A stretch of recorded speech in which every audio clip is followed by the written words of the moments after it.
The pop universe was in escapist recovery. After a sales dip in 1980, entertainment was back in vogue. The arrival of the New Romantics at the end of the year had glammed up the charts, and the cult was now spreading out of London. Birmingham saw the opening of new romantic haunt, the Rum Runner, with its own regional twist on the scene and a dashing house band. The Rum Runner was like a lot of kids went back towards Bowie and Kraftwerk and this kind of European, there was a little bit of disco in there and it was a little bit more flamboyant. There was references to the film Cabaret. It was a lot of fun, great energy, great music, fantastic sound system they had in there. In comparison to the scene I'd been part of in Birmingham, which was sort of two-tone, X's Midnight Runners, UB40, sort of lots of bands playing in back rooms of pubs and little halls, this felt really posh and dressed up and a bit intimidating and a little bit pretentious. You just know when things are going to take off. I went to a pub one night and I got 30 bits of paper. I just started a breakfast show. And every request was for Planet Earth. These are all different people. I've only played this song twice on the breakfast show, and everybody wants this song. I said, they're going to be enormous. And spinning like an apple just outside the top 40, Duran Duran.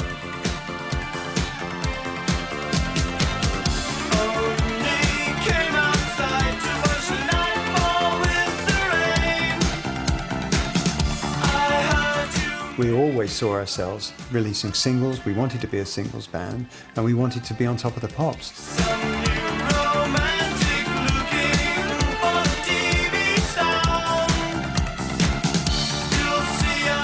The song itself, when we wrote it, we took all the elements that we liked and merged the sound, a little bit of Giorgio Moroder, a little bit of chic, disco, dance groove, and a little rock guitar, and a little bit of glam, and suddenly that was our sound.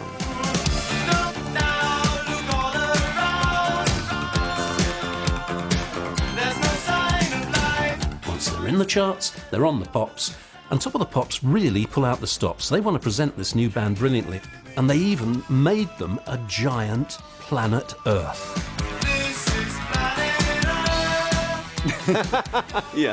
Yeah, they took things very literally, didn't they? Like you said, Soft Cell had a padded cell, and we had a planet Earth. But yeah, they made an effort, and the people there were always really great. It was fun.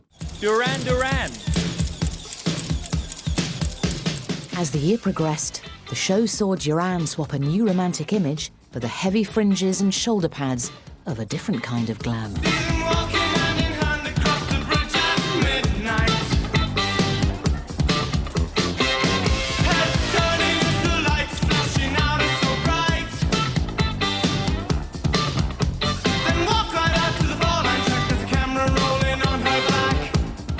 Punk ethic felt at the time very anti-fashion,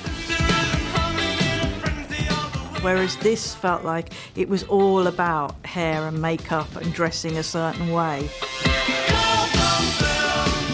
and also felt like you had to have a certain amount of money to buy those clothes.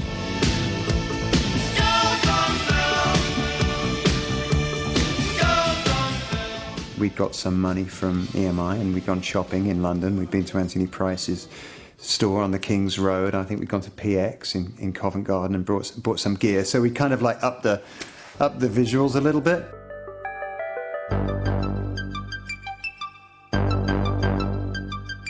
While Duran were swanking it up in Chelsea and putting down the deposit on their yachts,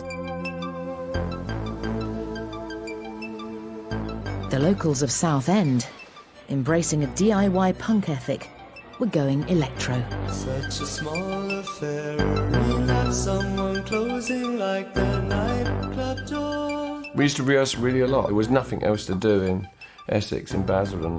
Here again, and when you speak, I watch you move away and seem so sure. We were playing music for our friends that we could dance to, move to, that our friends would like too. And that was really That was probably about as far as our ambition went at the time. The successful local band Depeche Mode. Their music is a blend of electronic futurism and disco. Let's all get together, come and hold my hand. Baby, it's a bright new day. Suddenly, at the turn of the 80s, synthesizers weren't expensive anymore. You know, Japanese companies were making very accessible models. Then we just gradually discarded our guitars for synthesizers. It was just a natural progression. We just liked the sounds, it was good. With Depeche Mode, what you had was some young kids making a pop band at home and making these incredible sounds.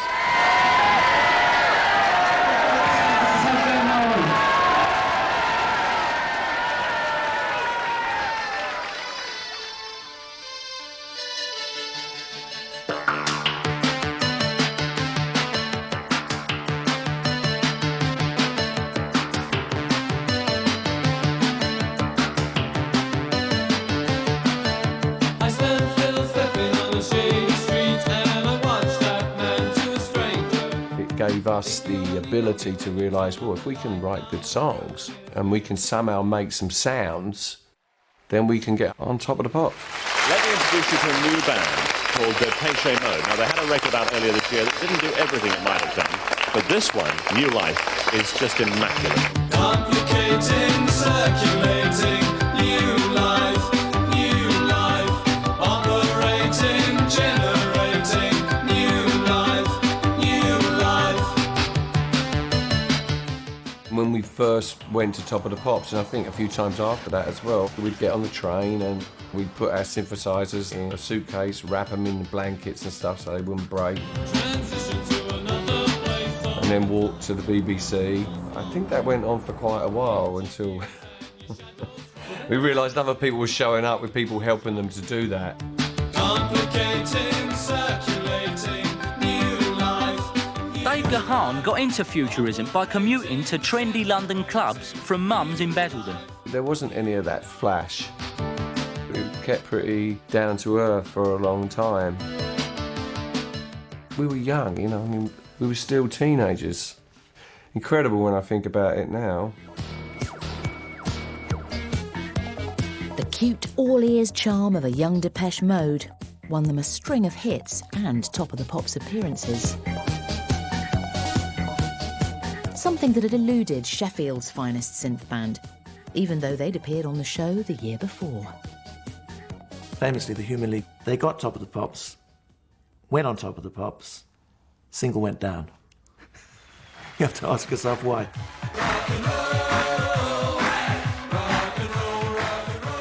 The blokey and art school version of Human League failed to charm the charts,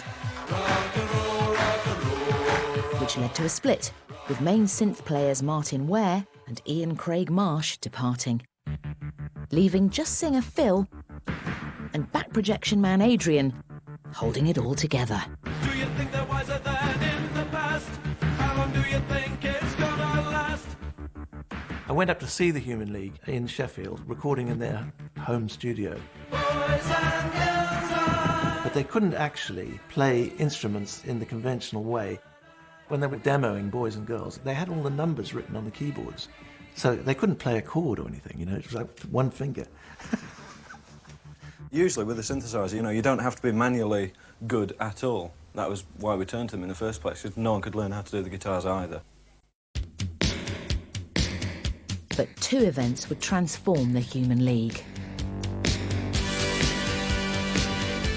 Phil hired Stranglers producer Martin Rushent.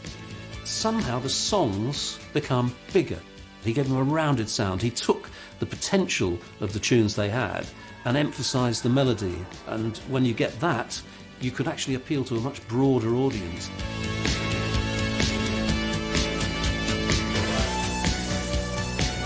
And Phil, thinking of the band's image and appeal, headed into Sheffield's clubland and persuaded two teenage girls he met on a nightclub dance floor who'd never performed professionally to front the band with him. We were both 18, we were doing A-levels at school. My mum had got a phone call. She had to come to the school where Joanne and I were having an English lit lesson. She banged on the window first and then she came into the class and said, Susan and Joanne have got to go because they got to go to Top of the Pops. And everyone hated us in sixth form anyway, so they were all like, Put your hand in a parting wave, pass around. They very much were a girl in the audience. Actually, the Top of the Pops audience, they were just ordinary fans.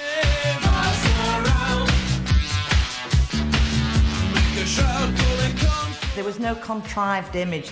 Our clothes were what your mum had bought us at a jumble sale. no, that black dress my mum used to wear, Oh, the black yes. dress you wore That's was right. one of my mum's. Was one of her mum's original dresses. Yours she'd got from a jumble sale.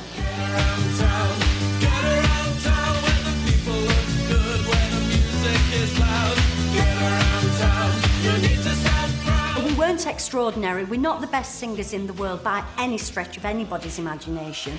We'd have never got through the X Factor. We can't dance very well. You know, we're not Cindy Crawford.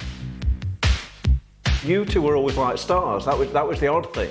That you took on Top of the Pops or anything as you would take on a club in Sheffield. It meant exactly the same to you. The shades from a pencil tear, eyes around.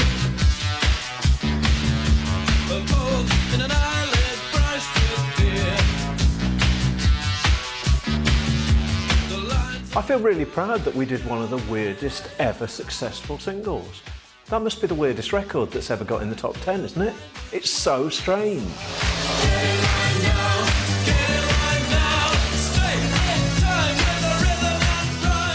It was a very empty record. And it had motored along in a sort of a cavernous, threatening way. And then we hit the bit that we nicked from Iggy Pop, where it goes, And why did people buy that?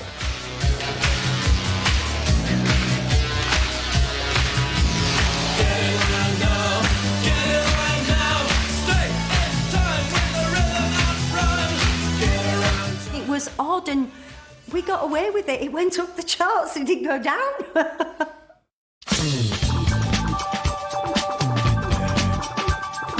In 81, a generation of kids from the clubs came up with a new, joyful take on pop music.